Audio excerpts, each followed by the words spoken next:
रामकृष्ण हरी. तुका म्हणे जैसा कुचराचा दाना, परिपाकी जाना खोटा तैसा. कुचर लोक जे असतात त्यांच्याबद्दल आपण बोलणार आहोत.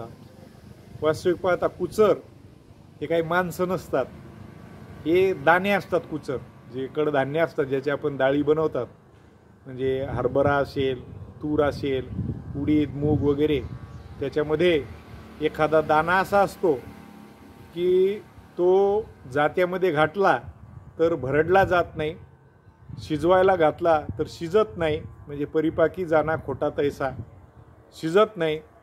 एखाद्या शेवटी कंटाळून तुम्ही घोड्याला खायला दिला तर त्यालाही तो पचत नाही, तो हरभरा तसाच बाहेर येतो, त्याच्या पोटातून लिदेच्या वाटे बाहेर येतो. त्याच्यानंतर तुम्ही जर पेरला जमिनीमध्ये तर उगवत सुद्धा नाही. म्हणजे कुचर हा कुठल्याच कामाचा नसतो. आणि अशा स्वभावाचे जे लोक असतात त्यांना कुचर लोक म्हणतात. आणि या कुचरांच्यावरून सुद्धा बऱ्याच सुद्धा म्हणी वगैरे किंवा काही अभंगामध्ये, काही संत साहित्यामध्ये, काही लोकसाहित्यामध्ये या कुचराचं वर्णन आलेलं आहे. काही म्हणी आहेत की कामाला कुचर, खायला हजर, म्हणजे टाळाटाळ करणारा, काम न करणारा, किंवा मला ते काम येत नाही असं जो म्हणणारा असतो त्याला साधारणपणे कुचर म्हटलं जातं. परंतु कुचर लोक जे असतात ना, हे कुचर दाण्यापेक्षा सुद्धा वाईट असतात. आता तुम्ही म्हणाल कसं, तर बघा, कुचर दाणा जो आहे तो स्वतः शिजत नाही, पण त्याच्यासोबत इतर जे दाणे आहेत त्यांना शिजण्यापासून तो रोखत नाही, त्यांना प्रतिबंध करत नाही.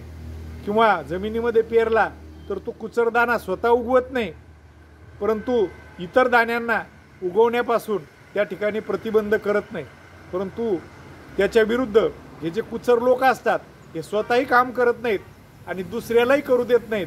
म्हणून या लोकांना कुचर म्हटलेलं आहे तुकाराम महाराजांनी, आणि त्यांना त्या दाण्याची उपमा दिली.